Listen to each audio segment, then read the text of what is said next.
Good.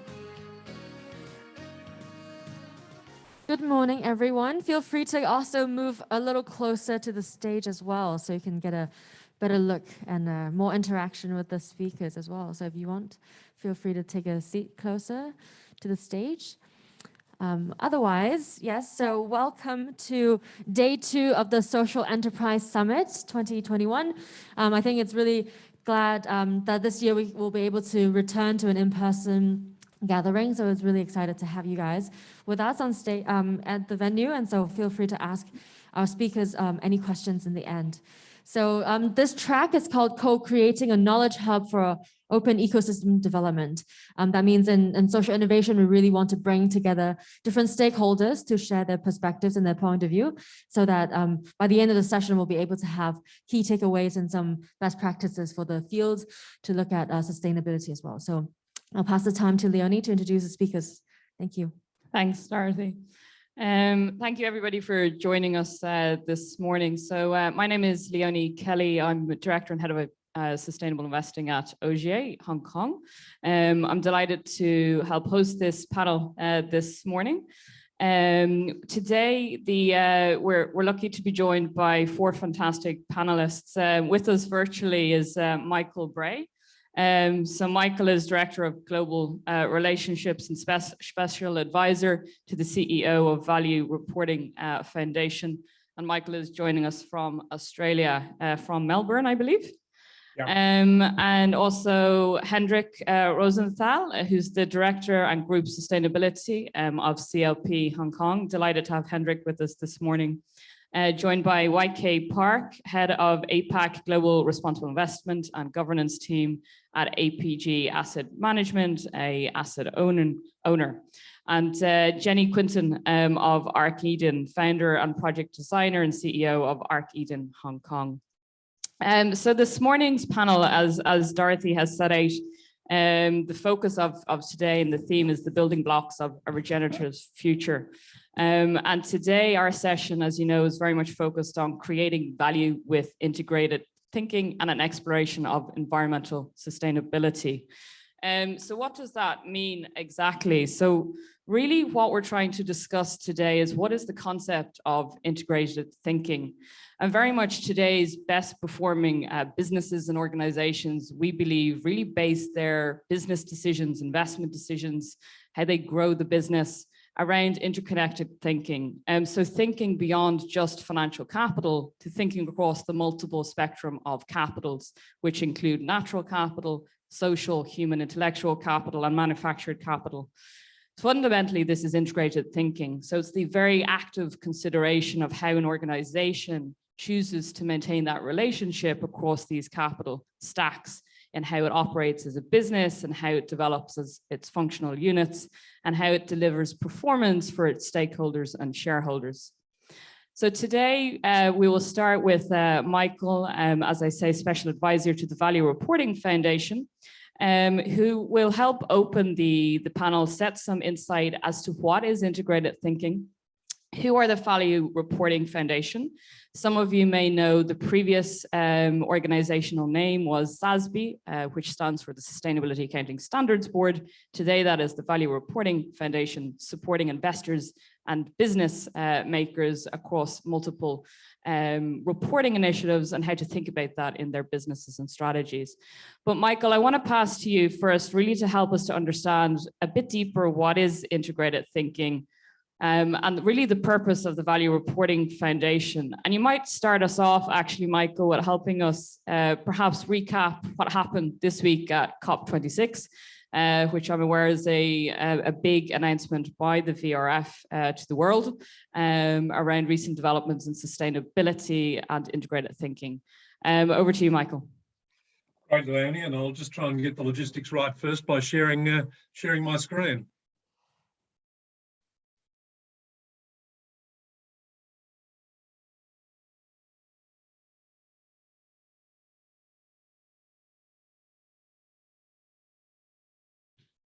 And hopefully that worked. Yes, great. Great. That's an amazing thing from here in Melbourne. Yes, I will do that. I'll talk a little bit about the Value Reporting Foundation, and what it's trying to achieve in this week's events, and round out with a couple of remarks on the concept of integrated thinking as it relates to integrated reporting. So what is the Value Reporting Foundation? Well, it's only existed since June. It was the result of the merger of the previous International Integrated Reporting Council, of which I was a part, and the Sustainability Accounting Standards Board, SASB, to become the Value Reporting Foundation. The Value Reporting Foundation has three principal resources: the Integrated Reporting Framework, the SASB Standards, and possibly most relevantly to this session, the Integrated Thinking Principles. And just for your information, the Integrated Thinking Principles will be launched at the Value Reporting Foundation's symposium early in December. That's the right-hand corner of this slide. Just a little bit of a plug there. There will be a launch of these Integrated Thinking Principles. But why did the IRC and SASB merged? And it's because of these resources, their complementary nature, the fact that they work so well together. The Integrated Reporting Framework, industry agnostic, principles-based, high-level content elements, drivers of connectivity of information, and the SASB standards complementing that at the metrics level, industry-specific metrics set in the context of disclosure topics and metrics, enabling comparability of information. So here we have an integrated reporting framework that sets the basis for the foundational description of the business, its strategy and business model, and metrics to measure the performance of that business. What is the Value Reporting Foundation trying to do? It's trying to evolve and align these principal resources and support their adoption and use by businesses and investors around the world, so that we can really demonstrate how their use informs better decision-making and performance. And very much, and this week is no small part of that, it's about the pursuit of convergence and simplification of the global corporate disclosure landscape. So what happened on Wednesday at COP26? Well, the IFRS Foundation made an announcement to create the International Sustainability Standards Board, the IASB. Possibly of most relevance to the Value Reporting Foundation is that the IFRS Foundation announced that it would consolidate into this new IASB the Value Reporting Foundation, including the use of the Integrated Reporting Framework and SASB standards, and also the Climate Disclosure Standards Board, an initiative of the Climate Disclosure Project. And the third announcement was the publication of prototype disclosure requirements in relation to climate reporting and more general, the result of technical readiness working group preparatory work for the formation of the IASB, of which the Value Reporting Foundation has been a part. So this was before this week's announcements. The Value Reporting Foundation strategic direction was all about developing a strong institutional relationship with the IFRS Foundation to make sure that the resources and intellectual property of the Value Reporting Foundation would make a very big contribution in this transformed corporate reporting system. So there it is. What happened this week actually was an element of that strategic direction. I want to finish by just a couple of words on what integrated reporting is and what it's not. And it very much ties in with the integrated thinking piece. It is not really a reporting initiative. The integrated report is an outcome of integrated thinking. It's more of a business initiative. Integrated reporting produces better integrated thinking, which produces business benefits through better business practice. It is not just about a new report. It can inform an existing report or form part of that existing report. But it has to be specifically tailored to the circumstances of individual organisations. It's not another form of ESG reporting, although it can very much be an evolution for an organisation which has been pursuing ESG reporting, because it's a primary report on how the organisation creates and sustains enterprise value over time for the providers of capital. It must be investor friendly, but of interest to all stakeholders. And importantly for directors, it does not require reporting of financial forecasts and projections, just forward-looking statements. And things that are integrated report should be through the lens of materiality, because an integrated report must be concise. And finally, I'll try to put the integrated reporting framework into fairly simple language. And the language of integrated reporting is on the right, including the 6 capitals, which I think are a focus of this summit here. I look at it more in the context of business language, where value creation is about strategy. The capital is about resource and relationships. The value creation process is about the business model and its governance. And I distill that to 3 words: the what, the with, and how of the business. And so this integrated thinking piece is the why. It's the competitive edge or the value proposition for the business, which is really about why an organisation is better at using its with in its how to realise its what, its purpose. And I'll stop at that point, other than to mention that the diagram in the integrated reporting framework, a lot of people like it and model their integrated reports upon it. It's called the value creation process diagram. Some call it the octopus diagram. It's a mapping of how these resources and relationships are used in the organisation's business model to produce outputs and outcomes, the outcomes of its integrated thinking. And I'll stop at that point. Thanks a million, Michael. And I think to recap here, really the points that Michael has touched upon is what is integrated thinking and how do we drive that beyond just this focus perhaps on disclosure. So the announcements made at COP26 is simply not a new disclosure regime for the market and corporates to all now comply with, but it's more about how are we fundamentally changing our business to think with purpose, to think and integrate that into the business decisions through value creation. So the octopus, as Michael calls it, I like that, brings us on to the 6 forms of capital, right? And talking about the octopus, we want to also think about beyond financial to natural capital, nature capital, what that means for society. How do we protect it, preserve it?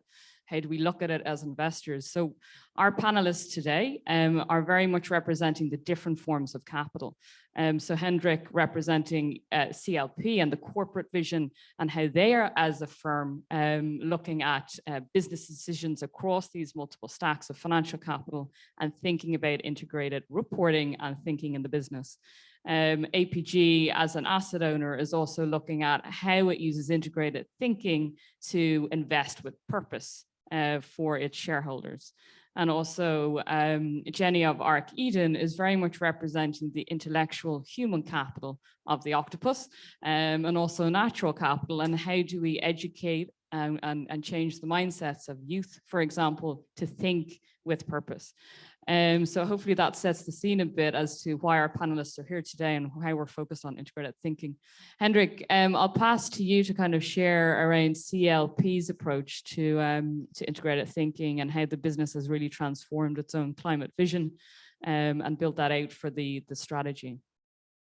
Great. Thanks very much for having me today here to have CLP join the session at the Social Enterprise Foundation and the forum we have here today, but also thank you for tying this together and an excellent introduction from Michael and from Leonie in terms of what we're trying to achieve here in terms of sharing with all of you integrated thinking, what that means. And all I'll be doing for starters is really just providing a little bit of an introduction of making this perhaps a bit more practical in terms of what that means for an organization and how that reflects within the business strategy and within the, well, to some extent, within the reporting framework that we have. So I'll review our reporting suite and some of the challenges we currently have around that. And then I'll provide an example of how that then itself manifests into corporate strategy, into business strategy. And just to start with, we have a sort of very extensive process in terms of determining what is most material to the business at CLP and what is it that we should really be looking out for when we look towards the future in particular of managing risks. And that's managing in particular ESG risks, risks that have a fundamental impact on the organization, either from an environmental perspective or a social perspective. And there's really sort of a process we go through where we really do a horizon scanning. What are the key trends affecting our industry, our region, CLP in particular, where we operate, and what is it that's shaping us as an organization? What do we have to really pay attention in terms of the key sort of fundamental drivers that allow us to create or destroy value for shareholders or for society more broadly. And that's what we're trying to do with this sort of megatrends analysis, as we call it, to really try to identify key risks that should be part and parcel of our strategy if we want to be around for another 120 years. This year is a 120-year anniversary at CLP.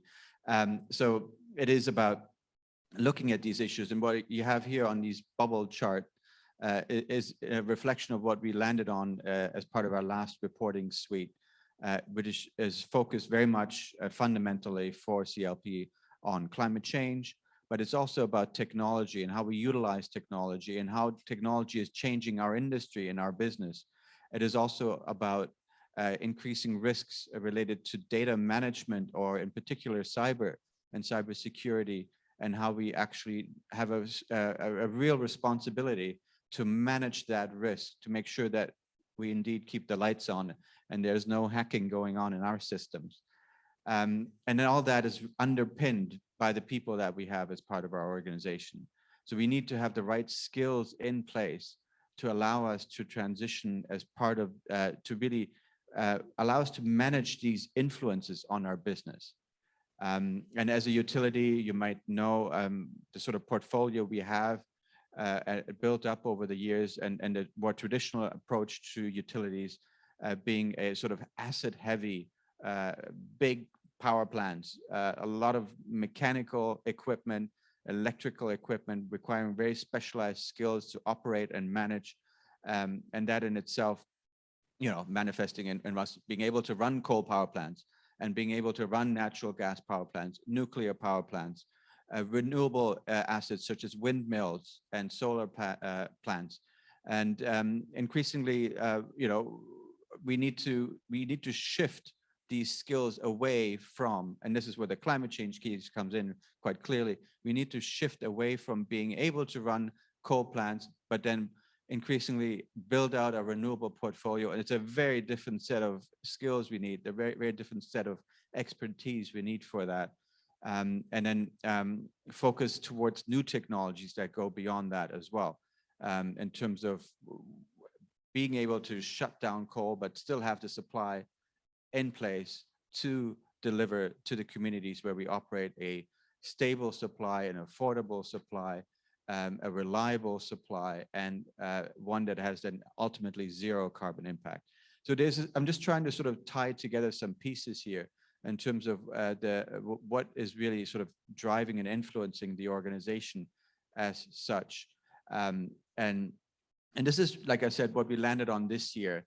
But if we bring that into context in terms of what Michael was talking about just now with integrated thinking, and then how that really manifests itself in integrated reporting for a corporation, for an organization that has disclosure requirements as a listed entity in particular, what is it that we reflect in our annual report? What is it that we then reflect in our sustainability report? And to us, it became increasingly clear that our annual report cannot just be a financial statement. It is too thin. It doesn't help investors. It doesn't help the communities, our stakeholders, to really understand where are we shifting the business and how are we managing these evolving risks that we operate in as an organization here in Hong Kong and mainland China, where we have significant business, down in Australia, down in, over in India as well. So how do we manage all this? And if you look at the annual report, we have utilized the capitals. What is it that we deploy to manage our business strategy? But then we have a narrative in there, and then we had a narrative in our sustainability report that also very much speaks to the materiality risks, the ESG risks. And to us, it became clear that it's really converging here. And how do we differentiate the audience as such in terms of looking at what is most relevant to the CLP business, and what do investors want to know? That should be in the annual report. And how do we then integrate the ESG components into that? And that's what we will, you know, the way we prioritize is based on financial relevance. These risks that are outlined, climate change risk, has a real financial risk to the business. If we don't manage the transition, we have a responsibility as an organization to change our business to become zero carbon, to become low carbon. I have some slides to that later, but I'll skip those for now. But the point is really, we need to manage the financial impacts of that transition. That's what we need to manifest and really bring out in the annual report. The flip side of that is, what is it that goes then into the sustainability report? And how is the sustainability report actually different? Do we even need a sustainability report as such? We already really clearly analyzing and reflecting on and demonstrating how we manage the ESG risks, the sustainability risks in the annual report. So there's a lot of discussion actually ongoing.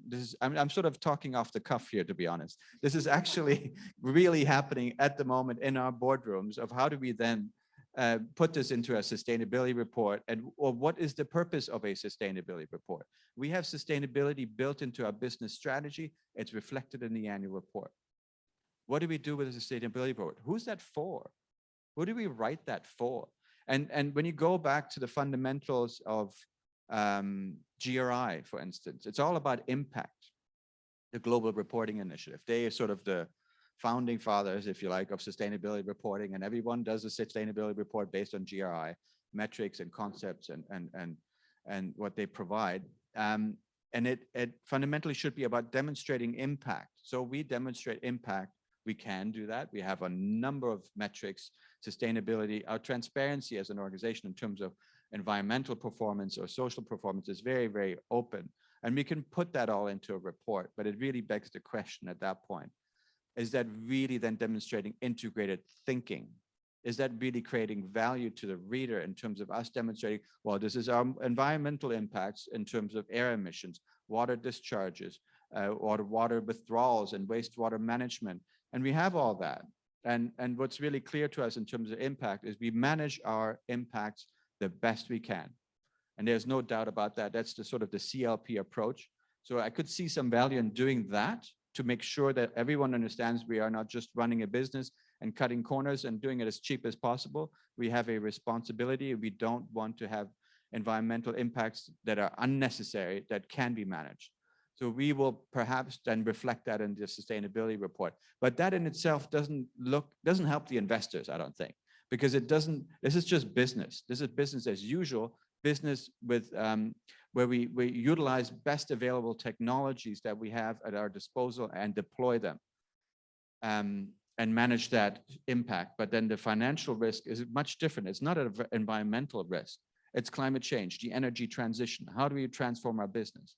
So this is perhaps where the difference lies and where we want to help our stakeholders better than understand how to go about doing that. And that's what this little bubble here on the right is supposed to demonstrate: financial materiality at the core for the investors. Then we have impact materiality around that.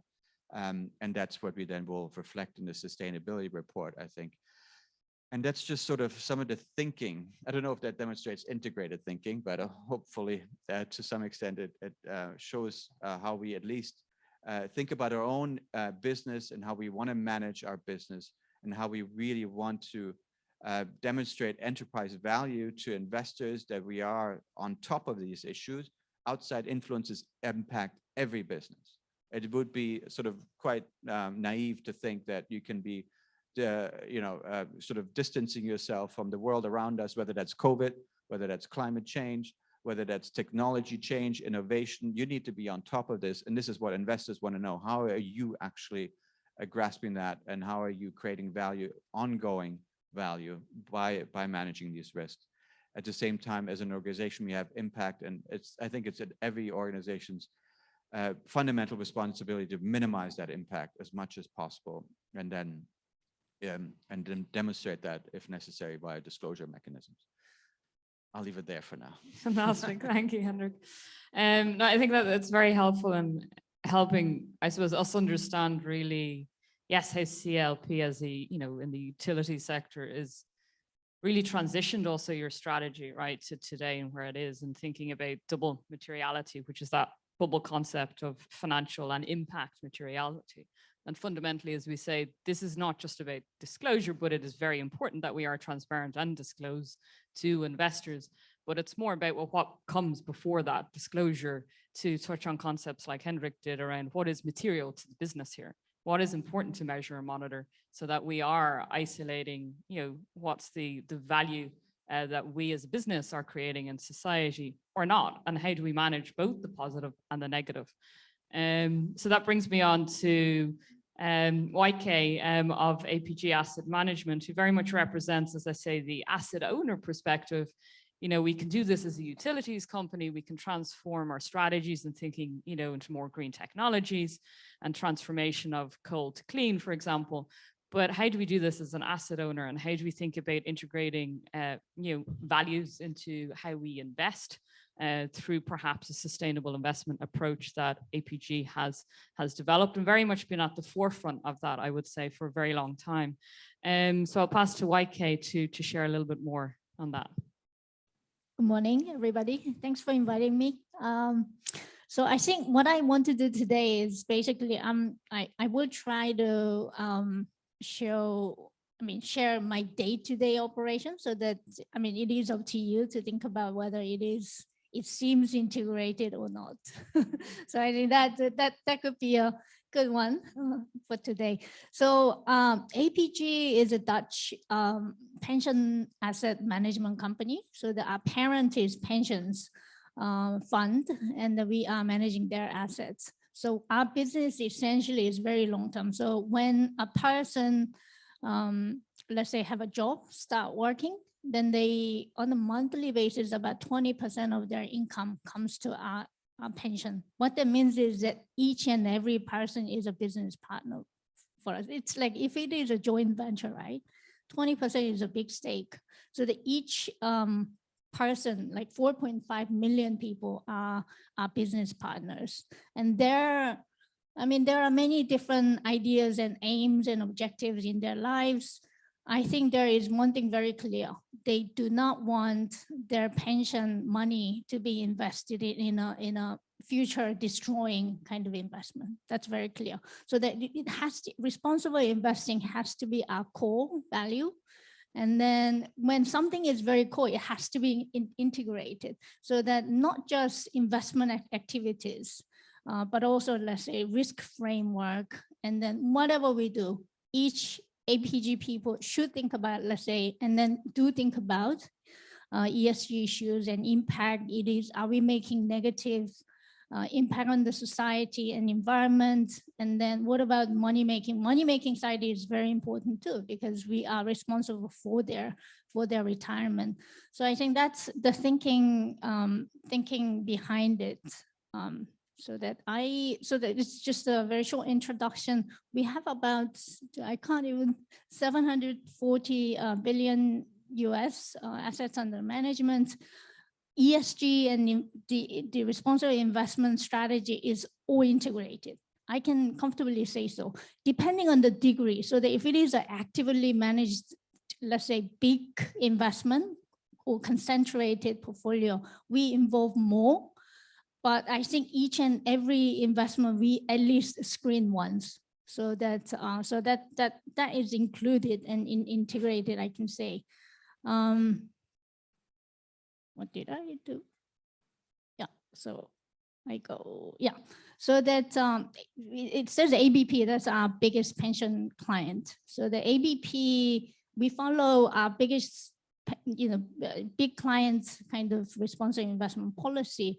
I mean, you must be very familiar with this transition themes. We don't have a clear answer or definite answer where we are going, but we know what we need to do today. So the climate change, the digitalization, and conservation of natural resources, these are the main key themes.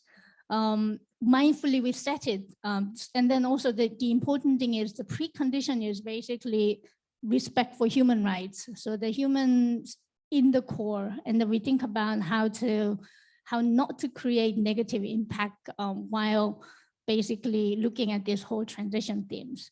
And then the other thing is sustainable development goals, and linked to that sustainable development investments. This is something that we always think about. So that I'm a PM, portfolio manager. I'm trying to make investment in, let's say, CLP, for example. Then I think investing in CLP, where is the category? So I can comfortably say that we are through CLP investment, we are, contributing to making good society or better society for the future. So that I think that's how we think almost every day.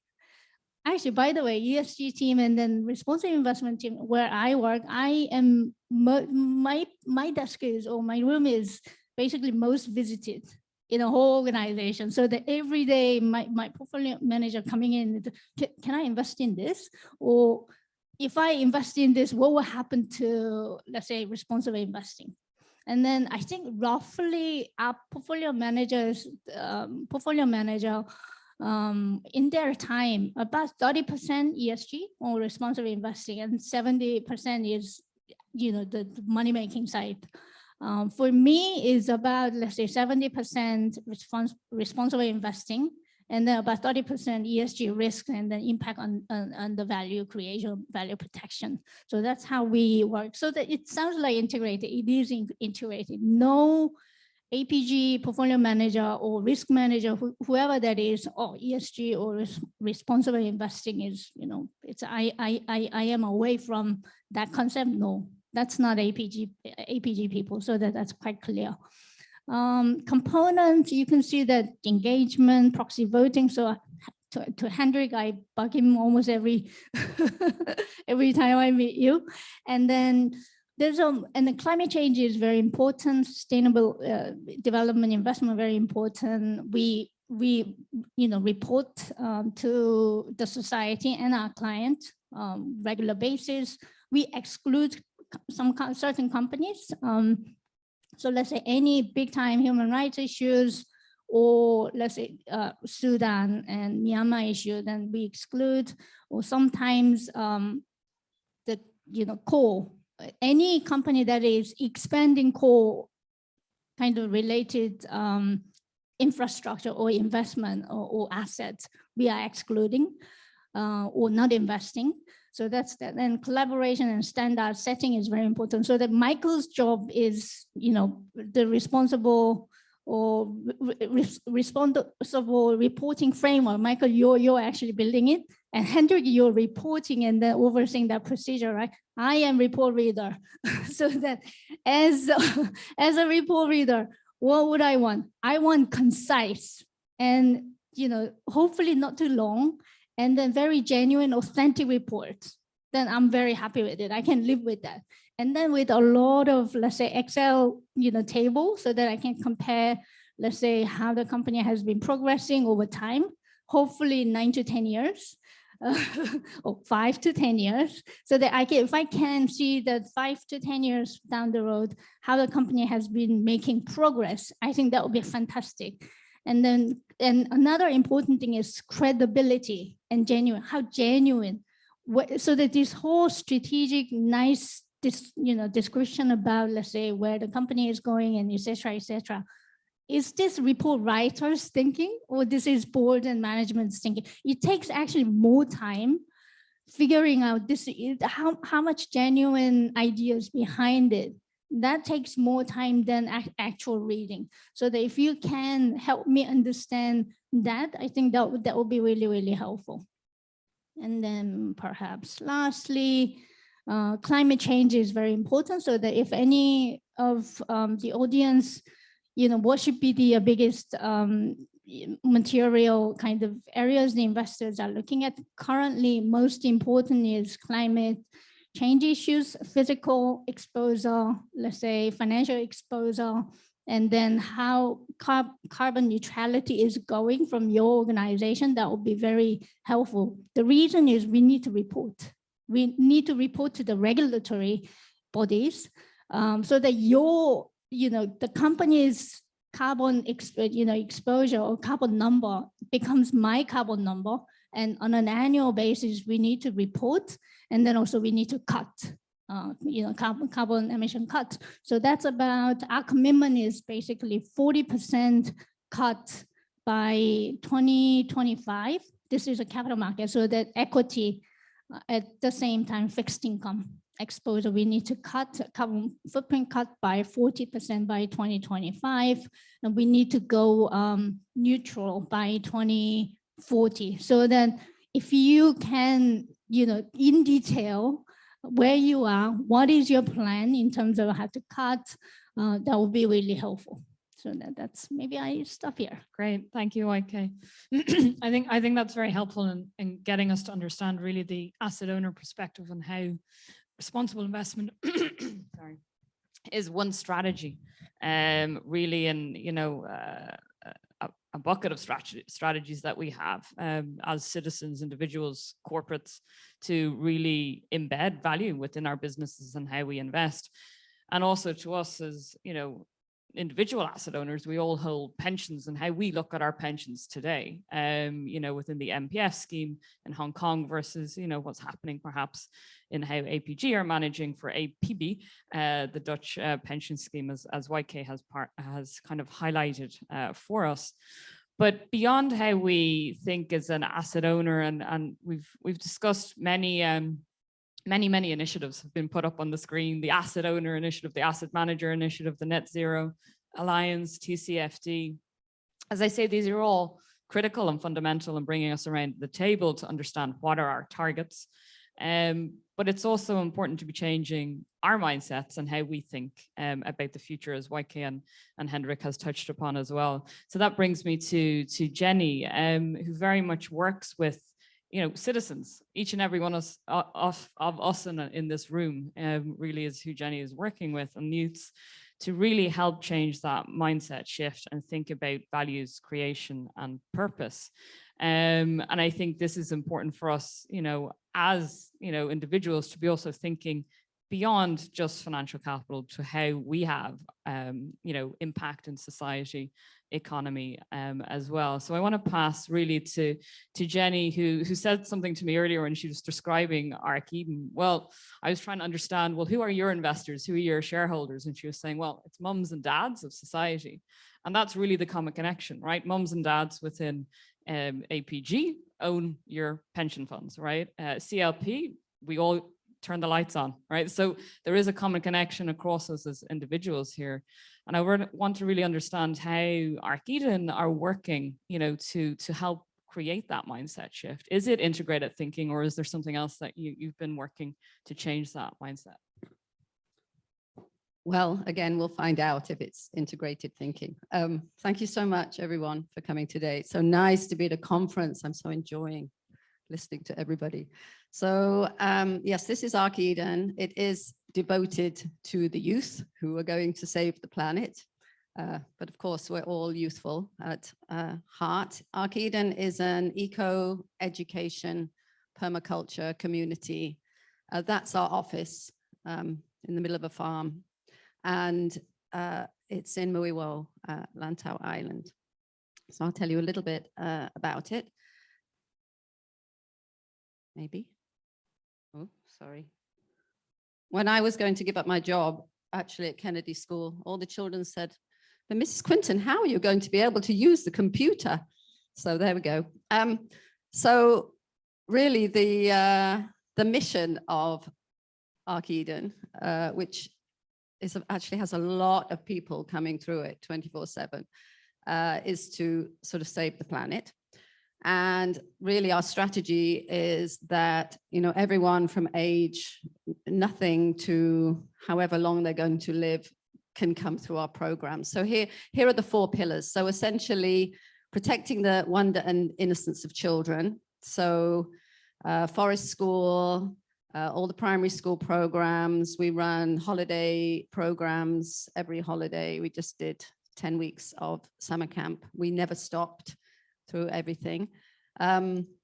Nurturing the youth. I've just left KG5 after a 5-day residential.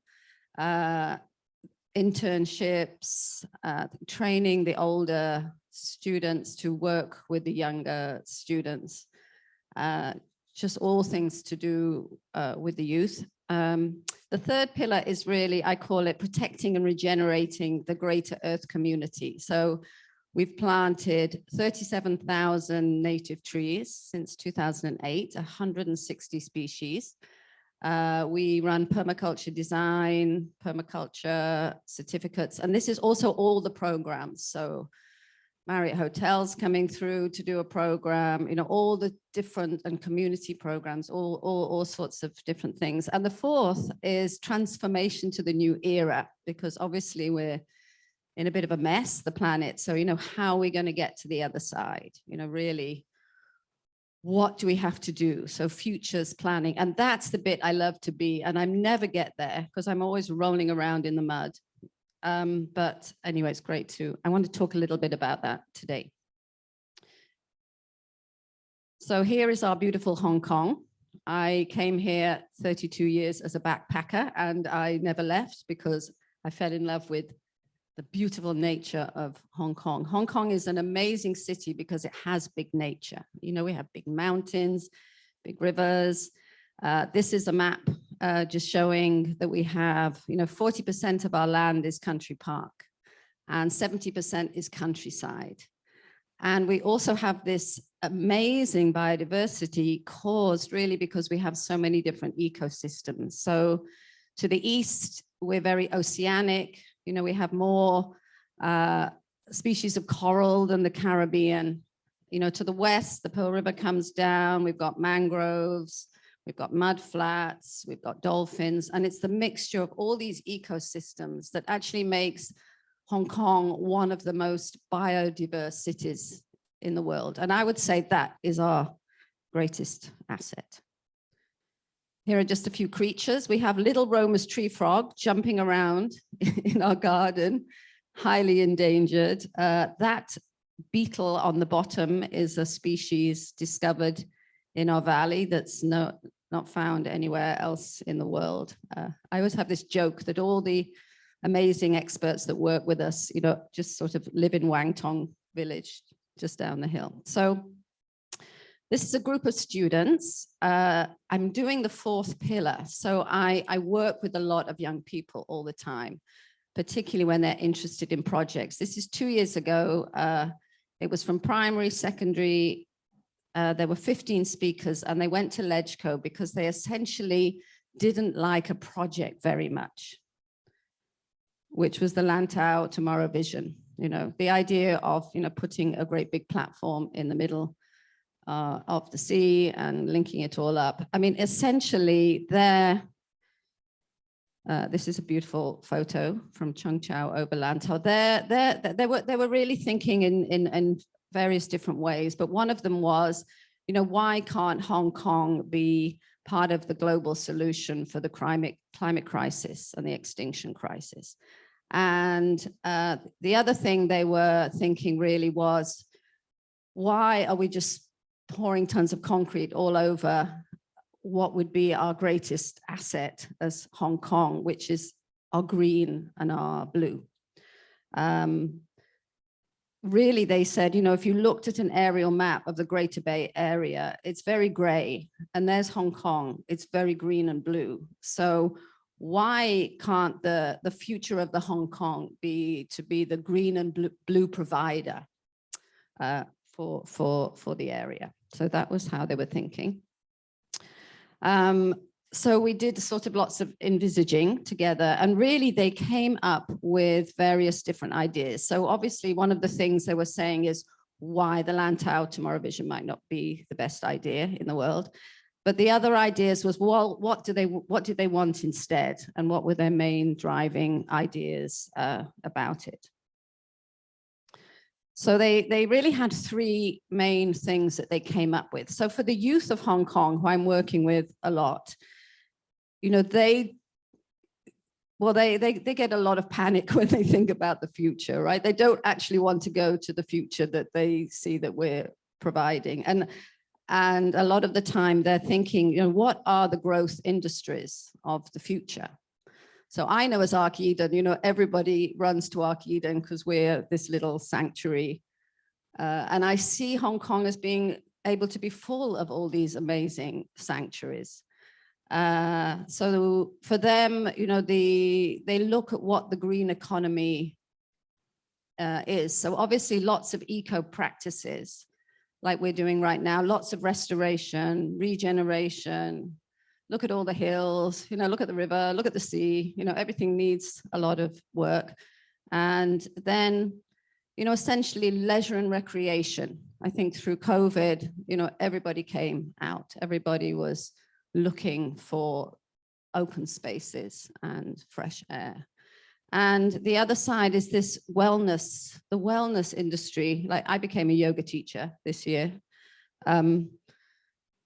basically because I had sciatica and I had to do something about it. But it had so many benefits of, and the wellness industry is already here. You know, it's not in the future. People are essentially yearning for peace and tranquility and wellness and headspace, you know, so this is really what they were wanting. And they were also looking that a massive scaling up of eco-education is absolutely needed. We're never going to get to the future with the education system that we have. I was a teacher with English School Foundation, so I'm allowed to say that because I left. And, you know, what does it have to look like? You know, the children have to go outside. They have to connect with nature, not just, you know, getting over their phobias, but realizing, you know, they are part of nature. And the students had some cool ideas. They had basically a Lantau University, a very open plan. They had an idea like the Eden Project, but without the domes, you know, Australian architecture style where you had to improve the ecology. Everything was spread out, more open source, study, you know, absolute study of all that biodiversity, you know, right on the ground. They had, instead of turning the old Muiwo secondary school to another housing estate, they had, you know, it could be one of our first award-winning green schools for Hong Kong. It would be a hub, and you would have all the local community working together as providers. So you really, and this is actually already happening in some way because people are coming up with the new jobs. All these graduates that I'm meeting, you know, who went and did their degrees, you know, they're just deviating into different things, and these are industries that are growing.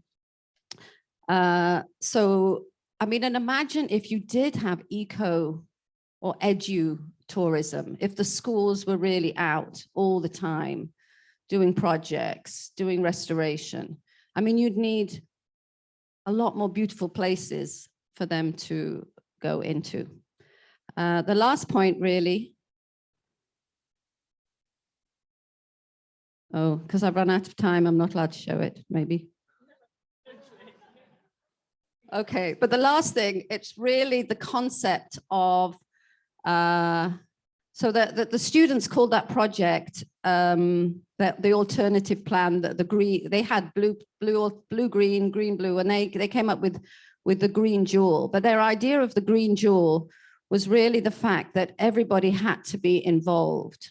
You know, if you, whatever your project was, small or big, then you could have that project. And that really, you know, to do the work that needs to be done for the future, you need hundreds, thousands, millions of people and projects growing up.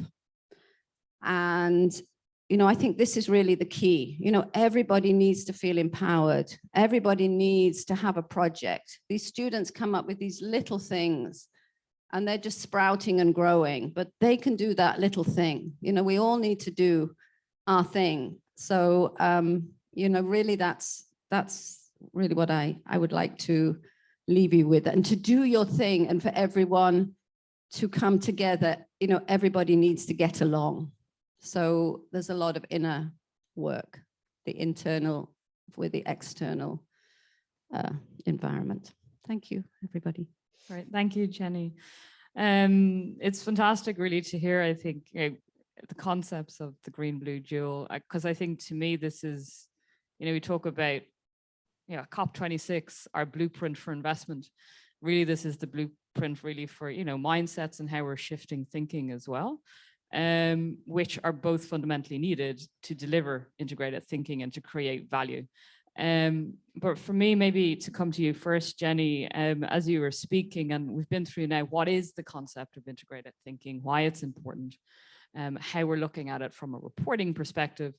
But perhaps some of the principles that you're touching upon are permaculture principles. And I think I'd like to help set for the audience here, what are the permaculture principles and how do they work for Arc Eden? Because I think it's an interesting parallel to integrated thinking. And permaculture principles have existed for some time. So there are in some ways similarities between these two initiatives and way in which businesses and investors are now culminating around integrated thinking, or IR, integrated reporting, to permaculture principles. Can you help us understand what they are?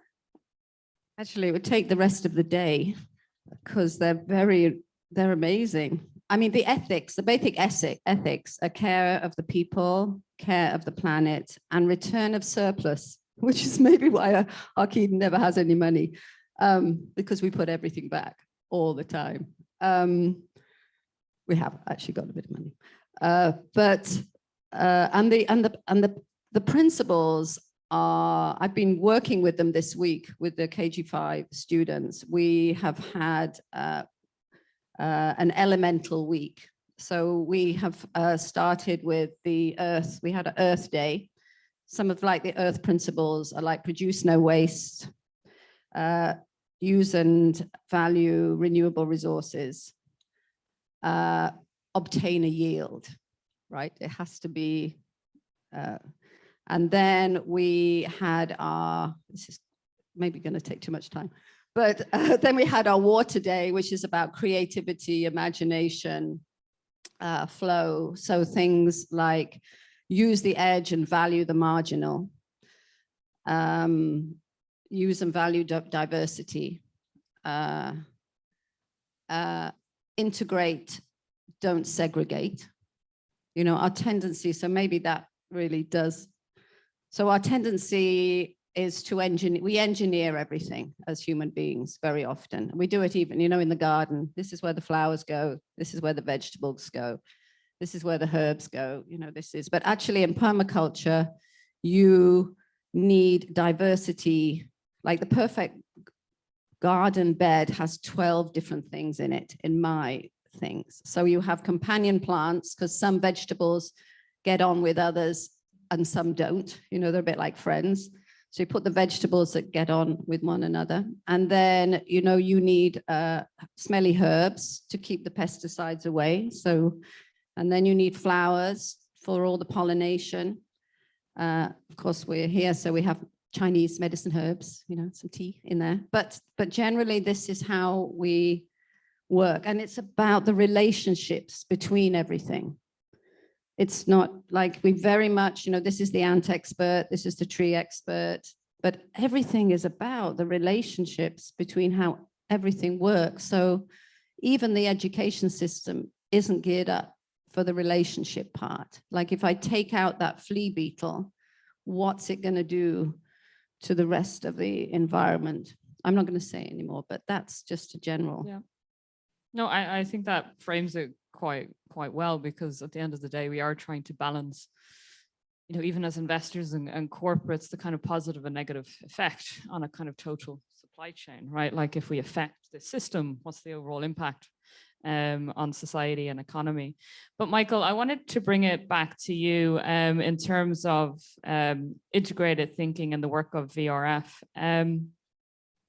You know, and Jenny touched upon there, this is about relationships and creating that interconnectivity.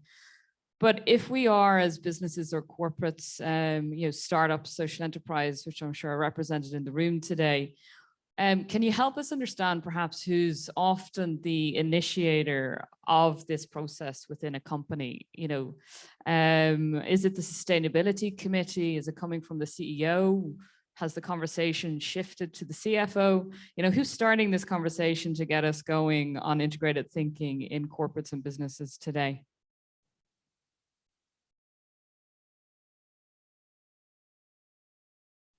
Leonie, it's a great question, and it's got multiple answers. So it's not one where I can say this person or that person.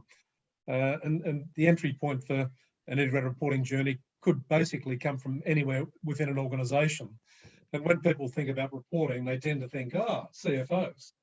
But when an organisation embarks on an integrated reporting journey, they soon work out that, well, this is not just about finance. Yeah, finance has got a role, but it's basically everyone.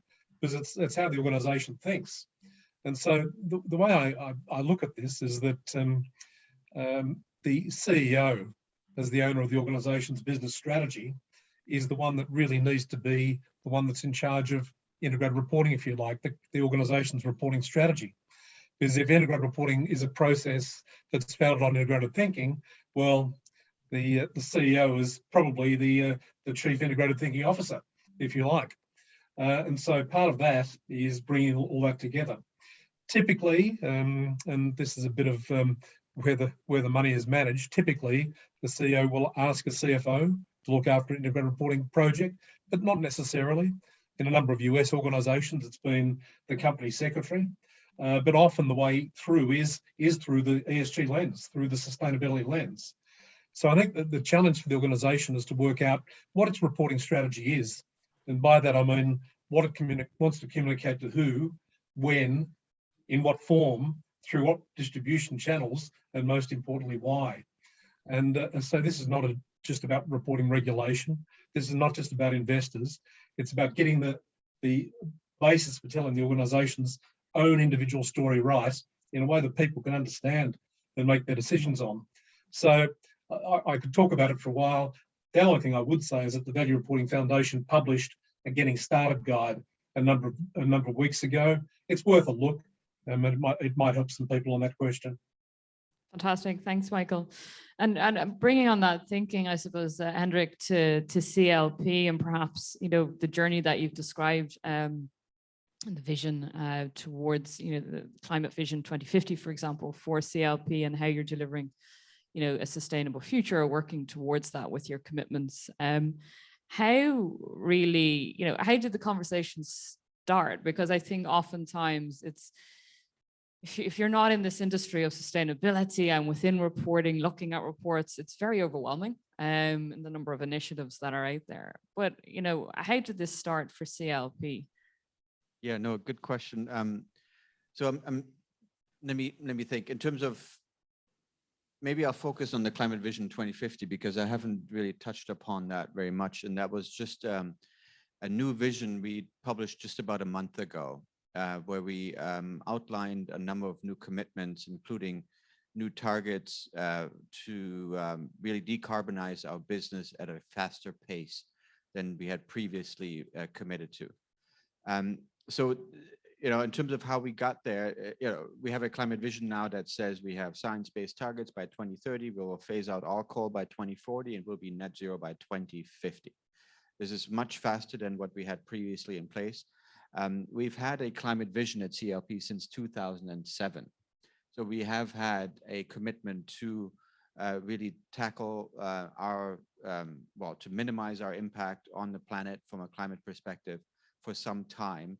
But we've also had a clear understanding that, as the science evolved, as opportunities evolve, as our business evolves, as our priorities change, we had to update our climate vision over time to really reflect some of that thinking, and to really reflect our responsibility as such. So we had a number of climate visions published over the last 14 years or so. And the one just before this one actually was only brought out at the end of 2019, where we had set targets that were not yet based on the Science-Based Target Initiative, where we had a coal phase-out commitment by 2050. Now it's 2040. The big piece back then was, and this is how rapidly this is changing in terms of what corporates are expected to deliver, and what we need to do as organizations, is we still had potentially investments in coal on our portfolio, new investments in coal. So the big decision back in 2018 and the earlier parts of 2019 was, well, are we going to deliver those 2 coal power plants? Is that really what we want to do as an organization? So as we started, it was my responsibility and my team's responsibility to write that climate vision that we published at the end of 2019. And I brought it to the Sustainability Executive Committee. Okay, we can say, this is what we're doing in Hong Kong. This is what we're doing mainland and China and India, Australia, and these different markets. But we have this too. So, we'll go through it market by market. And then, by the way, everyone will still build 2 coal power plants. How does that is not our vision. It doesn't make sense. So this is, maybe a real demonstration of how strategy comes together with sustainability, and it manifested in it basically triggered multiple discussions in terms of, okay, the executive committee, the C-suite, no, we can't do this. Let's bring it to the board. So we brought it to the sustainability committee, the board level sustainability committee, and the directors generally agreed, well, okay, this is not going to go so well, but what are we going to do instead? And how do we manage these 2 commitments that we already have in terms of building new assets in coal? It really took about 12 to 14 months to get through that process, then finally landing at the board. We are getting out of these projects. This is what's going to happen. And this is what our new climate vision is going to say with a new commitment: no more new coal. It is a process, a decision-making process that we had to go through as an organization that really set us up now that we just published a month ago, a newer iteration of that. Not just no new coal, but we're going to accelerate the phase out too. And there's a number of influences in terms of strategy from a business perspective of what kind of portfolio, what kind of business do we want to run, but also understanding the outside influences, the likes of YK knocking on our door. Excuse me, why are you building more coal? And that's the nice way of putting it. There's various sort of pressures that we were faced with, and that are part and parcel of this decision-making process. I think that's especially true. One thing you touched upon there is the idea of how CLP is responding to change, right? Like, this is not something that you do overnight. When something we talk about to our clients all the time, you cannot create a responsible investment or creating value journey overnight. It's about the long-term vision, a step-by-step approach and responding to change, which I think is the link, Jenny, and what you're saying around the permaculture principles, responding to change and being willing to see that, change in society, that we need to be watching and monitoring change in consumer sentiment, investor sentiment from YK, right? Banging on your door saying, why are you investing in new or building more coal? But YK, that brings me on to you to think through maybe, how has, APG's approach to creating value, and it's very much focused on, interconnectivity, understanding those relationships and responsibilities it has as an asset owner for its pension owners to manage, fiduciary duties and its capital. But to thinking through, how has integrated thinking actually helped APG perhaps kind of identify alarm bells in its portfolio, right? And into what you invest, what you decide to not invest in and potentially divest. Has it been a trigger to create those alarm bells? Yeah, I can spend an hour for that question. But then I think let me share the actual example so that we are still investing in CLP. So that there was a moment, I think, was it last year or this year? Last year in February, what happened was that there were 2 power companies. One is CLP, the other one is Korea Electric Power. So what happened was that CLP announced something very big, very visionary and strategic long-term strategy, right? And then under that, CLP was selling the project that is potentially building, not potentially, the building coal-fired project in Southeast Asian country. And then guess what, who's buying? Korea Electric Power. And then I think that triggered our investment decision, whether it was very clear for us, actually very clear. Okay, we are staying invested in CLP, but we are selling Korea Electric Power. So we divested. So it took like less than a week to make such a decision because let's say for Korea Electric Power, I mean, I think if you know a little bit of an investment side, utility companies, you need that companies, when it's what I call rainy day. So there's a utility defensive strategy. So when or stock market is going down, you need to hide your capital somewhere. Utility is that kind of quality. But it was a big decision for us to basically sell Korea Electric Power. But then it was an easy decision because of that strategic direction that they go. So this is how we make investment decisions. So it's quite clear. Yeah. Thank you. No, I think it's very helpful for us to understand really how APG do use this as a signal, you know, within its portfolio to make that decision to continue to invest or potentially not. But I'm aware the clock is ticking. I kind of want to open it to the floor to kind of hear perhaps what questions you've had today for our panelists. So I'll pass the mic to the floor. Thanks. Hello, thank you all for sharing your approach on integrated thinking. I just wonder what's your view in terms of the future of integrated thinking, especially on, I think there are 2 points that were mentioned. Number one is about the reporting side. Obviously, for each organization, they would have slightly different proposition in the nature of the business.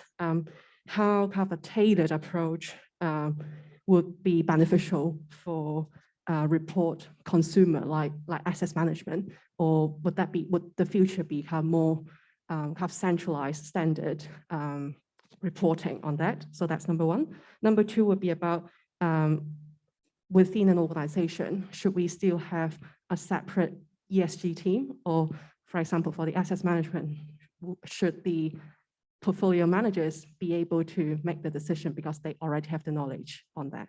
Thank you. Thank you. Perhaps if there's any takers from the audience or even Michael, in answering that first question really about reporting, perhaps we can pass to you to help us unpack that question a little bit. I'll take an angle of the reporting one. I think successful integrated reporting adopters have got a fairly common story when they tell their story. One of the best that I hear is David Atkin, who was the chief executive of a superannuation fund called CBUS in Australia. $60 billion of funds under management, significant size. He's just been actually appointed as the CEO of the PRI, which is interesting. David's a really articulate exponent of why integrated thinking helps, but he actually starts it with integrated reporting. CBUS as an investor started on an integrated reporting journey itself because it wanted to demonstrate to the companies in which it invested that it would do the same thing that it was asking of them.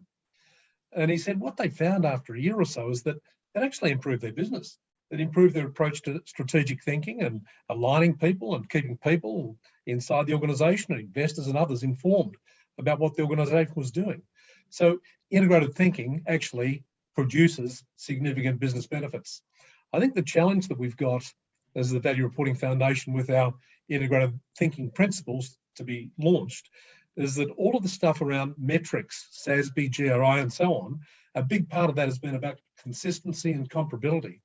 What we don't have is consistency and comparability in the way that a business is described. Its integrated thinking is described. And so I'm thinking that our principles, the language of business is almost different by all the different business schools around the world. So I think there's something that's really needed in terms of bringing a consistent business language to this, if we're to be able to produce consistency and comparability to the people reading an organisation's integrated reports about their integrated thinking and put the metrics that they report into context. Are they the metrics that are really used to measure the performance of the business? Sure, thanks, Michael. And I think that's something, you know, consistency and comparability that you say across even business thinking, that's a challenge that we have in the responsible investment market today as well. And looking across portfolios, I'm sure you experience it, YK, when you're looking at multiple reports, is that we're talking a different language. And hopefully, you know, the announcement by VRF on Wednesday will also help us come together and really harmonizing that thinking. But to your second question, YK, perhaps I can come to you around really around ESG teams and, you know, should they be integrated into the business, or should they be sitting kind of, you know, over here somewhere? Yeah, so I think it's a great question, by the way. It's I mean, there are multiple ways that's if you look at like big global financial institutions, they all claim that ESG is fully integrated. And then there are multiple ways you can actually test. So the one is, let's say whether so I am for ESG, separate ESG team, but working very closely with investment teams. So not investment teams. At APG, what happens is that investment teams has two broad sections. One is portfolio management teams, and then there is responsible investment team. So that the commonality is but one is investment, the other one is responsible investment. And then I think we are working together almost every day. And then there are, whether there's a project, there's an idea, strategic direction, asset allocation, et cetera, in the portfolio managers, the responsible investment team work together very closely. So that it's one test case is that basically where ESG team stands. So they are isolated into one corner and then no one visit them. That's not integration. And then the other thing is, more importantly, if the ESG process or responsible investment process are not linked to investment process, or investment committee meeting happens without ESG people or responsible investment team, that's not, I mean, not at all. It's a report writing kind of function and then nothing integrated. So that those things you can actually think. And then if ESG team or responsible investment people cannot or do not meet with the companies or investee companies, they're not integrated. So there are those three issues you can test whether they are really fully integrated. Yeah, very much agree. And I think also what we've seen is that shift from having a sustainability team, for example, to that sustainability team being very much closely working with the CFO, for example, on creating the vision, be that in CLP, but within an investment firm, as YK is saying, that it is very much a signal if those teams are kind of siloed, separate decision or analyzing stocks equity separately to the equity analysts, the pure investment analysts, then perhaps it's not integrated. In fact, it is not.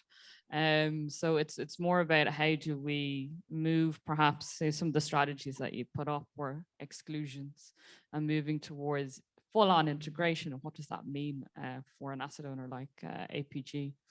Can I move maybe to further questions? If I could just ask you to also just give us your name and organization as well, please, before your question, that would be fantastic. Thank you. Alfred Ho, City University of Hong Kong. I attended some academic conferences for a few years, and in the accounting conferences, a lot of people are talking about accounting standards to integrate SDG or ESG. So what's your view about accounting standard setting? Number one. The second question is related is, of course, there's always this kind of diversity versus integration or standardization. So how do you think about using some mission-driven reporting so that you allow some diversity without using the one-size-fits-all standard? Thank you. I think on the accounting question, perhaps Michael, you're going to be best to answer this one as well. And I think it also touches upon not just accounting and looking at the metrics that we report, but also what the accounting firms are doing is the independent auditing and the assurance verification over this information, which is important for each and every one of us as citizens, as asset owners, and as corporates. So, Michael, can you share a little bit around perhaps the how the accounting bodies of the world come into the equation here? Number one. International sustainability standards setting now exists. It's here with us as of the announcement on Wednesday at the COP26 conference. That standards board will be formed in the next few months, and it will produce standards in the next year, with the first one being the climate reporting standard, but it won't be the only one. The second thing in terms of mission or purpose-driven reporting, that is integrated reporting. It's all about reporting the what of the business and how that what is achieved through the with, the resource relationships that the organisation has got. And number three, if you reckon I'm enthusiastic about integrated reporting, I'm very, very enthusiastic about integrated reporting assurance. which has started to take off in the next year or so as well. There's only 10 instances in the world at the moment. The first was ABN AMRO, the Dutch bank, but it's alive and well, and the accounting firms are right in the middle of it. I've actually delivered 2 of those instances myself when I was still a KPMG audit partner. Great, thank you, Michael. Any further questions perhaps from the audience? Thanks. Thank you for the sharing. I'm also from City University of Hong Kong. My name is David. My question is very fundamental because in the conventional conceptions of business, there's a dichotomy between social enterprise and also private companies. But given the fact that the ESG is a mainstream of private companies, so what's the differentiation between social enterprises and private companies? And this is blurring the line between the two realms? Thank you. Any takers? You can. What's your answer? God, I'm genuinely interested to understand perhaps from your perspective, is it for you blurring the lines, or can we pass back the...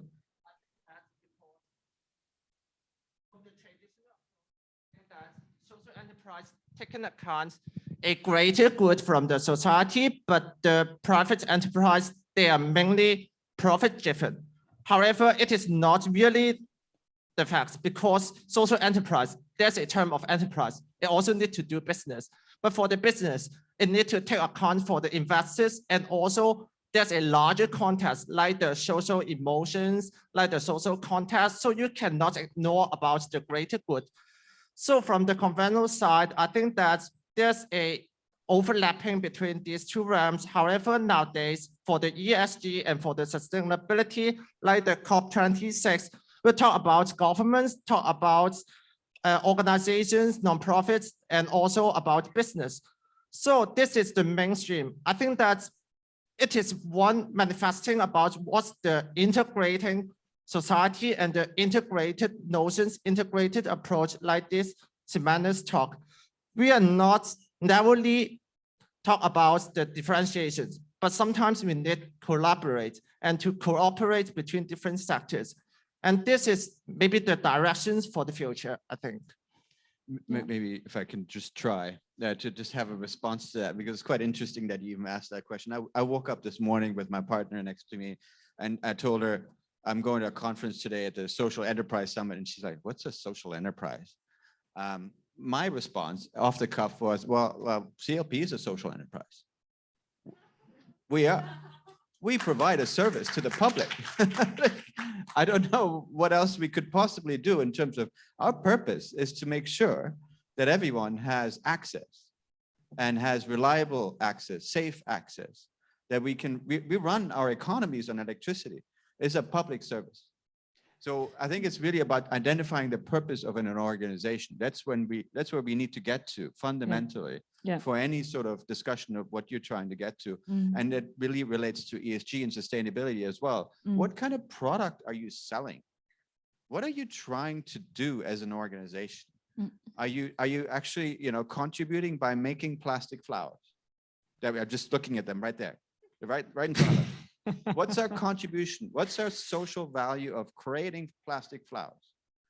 And this is what every company that sells anything should ask itself. Are we just making money? Is that the purpose? Okay, then you be that. You will have your investors, you will have your stakeholders, hopefully not many going forward in the future. And that's the kind of thinking we need to have in our children. And I love what Jenny's doing.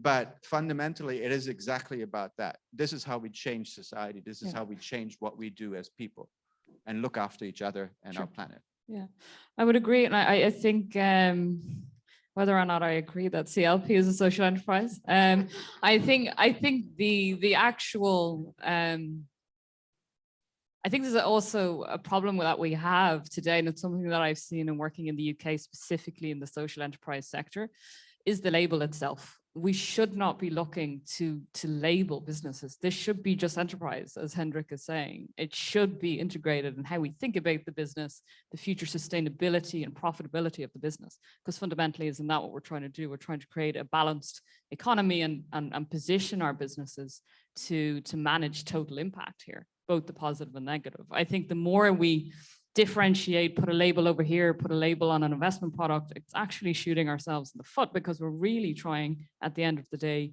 to deliver sustainability.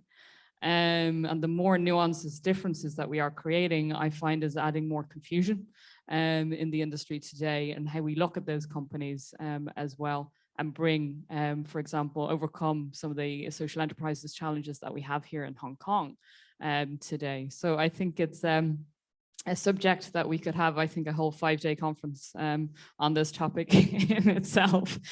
But perhaps I'll pass back to the floor. We have a few more minutes for questions. Thank you. Hi, can you hear me? Yeah, brilliant. Thank you so much. The speaker has been really insightful. I'm Christina. I work for a kind of NGO come social enterprise called Chatteris Educational Foundation. We partner with local schools in Hong Kong. So I'm thinking about integrated thinking from an education perspective as well, like Jenny. And it's interesting when we think about business in terms of the nature capital. And I don't really see that being implemented at the educational level, at least at the local level. So my question would be, how do you transform the ethos of a school, and not just a school, but also like education and pedagogy, to transform those attitudes both at school and in the home, so that students perhaps who find themselves working for CLP Holdings or an asset management company in the future are well prepared for these changes? Jenny, if you'd like to tackle that one, please. Well, I mean, actually, I think children are very good at integrative thinking, because they're very quick. They say, no, that's a rubbish idea. Yes, I like that.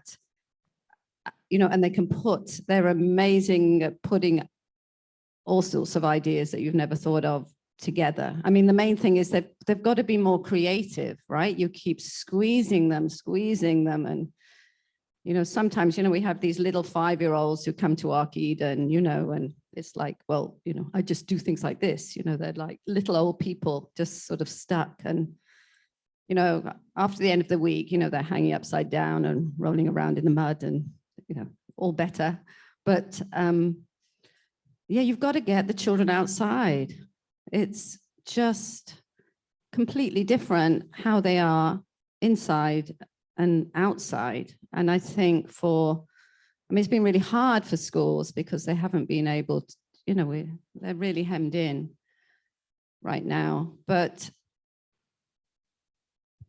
I mean, the main thing that young people are going to need is imagination and creativity, because the future is so uncertain, and they may have 5 jobs or 10 jobs, or, I mean, I just see them all the time. They're going, in to do construction, and then they end up, as one of my leaders, or, I mean, they're everywhere. They keep not doing the thing that they went to university for. I mean, and things like permaculture design at university, it's still hardly out there, and it's such an amazing subject. So, I mean,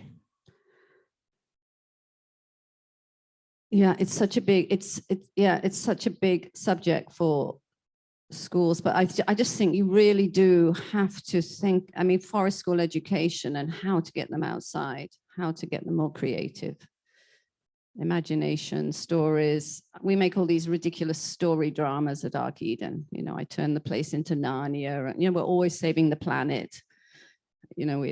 Everything, the 3 little pigs, when the land departments come and says, that's a legal structure and you've got to take it down. We do loads of great stuff. So, I mean, just lots and lots of interesting things, just bring them in as much as you can to the classroom, I would say. Yeah, I can chip in a little bit. That discussion is actually happening among some of the financial authorities right in Hong Kong. So I am a member of FSDC, so Financial Services Development Council, where how to make ESG is into how to create ecosystem as broad as possible, and ESG is actually center of the idea. One idea keep coming back is talent, how to develop talent as early as possible. So that discussion is happening. And then I think in Hong Kong, I think about 2 years ago, every ESG kind of experts were imported. Like, yeah, so that what happened was that, okay, Hong Kong, we don't have expertise. So there may be someone from, Australia, or let's say, London, or et cetera, et cetera. Now we have homegrown ESG experts, and the universities have some kind of lecture and classes, et cetera, that is actually going down to, elementary school and high school and middle school, et cetera, et cetera. If I think about it, actually, our children generation, they know more about sustainability than us. So I learned sustainable SDI, SDG when I joined ESG, industry. My children already know. They already know what is number 6 and what is number 13 and et cetera. I said they're well more educated. The only thing we need to do is we just combine it, integrate, and then give them an opportunity. Fantastic. I think that's a lovely way to actually end the panel, YK, to integrate and provide everybody with an opportunity into how we think about this, from kids to, also the work that we're doing in CLP, Jenny, and APG. But with that, I'd like to bring it to a close and thank our panelists today for joining us. In terms of any follow-ups, obviously feel free to reach out to our panelists. I'm sure the information will be shared. There's some fantastic resources on the VRF website, obviously with this week's announcement. So I would say go there. They also have a great case study bank of how this is applied in practice, if you want to unpack that a bit. So I'd say also jump into that website to get a bit more information. But thank you everybody for joining us.